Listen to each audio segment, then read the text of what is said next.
ఇది సువర్ణ అవకాశం.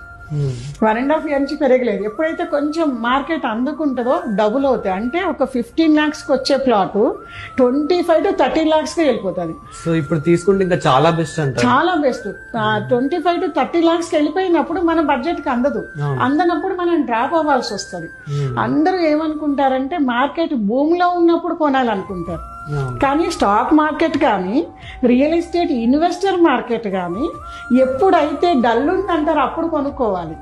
ఎప్పుడైతే భూమిలో ఉందన్నప్పుడు అప్పుడు సేల్కి పెట్టాలి. చిన్న లాజిక్ అనమాట. అట్లా ఇప్పుడు ఆ రింగ్ రోడ్ సరౌండ్స్ లో ఎక్కడైనా సరే ఎవరు ఇన్వెస్ట్ చేసినా ఒక కస్టమర్గా మనకి మెయింటెనెన్స్ ఉండాలి. ఎందుకంటే సిటీ అవుట్స్కట్స్ లో ఇన్వెస్ట్ చేస్తున్నాం. ఫర్దర్ కూడా నీట్గా ఇప్పుడు గవర్నమెంట్ అప్రూవల్ ప్రకారము ఆల్ ఎమ్యూనిటీస్ తో కలిపి కాస్ట్ పడుతుంది మనకు. కాబట్టి ఆ ఎమ్యూనిటీస్ ని మెయింటైన్ చేయగలిగి ఉండాలి.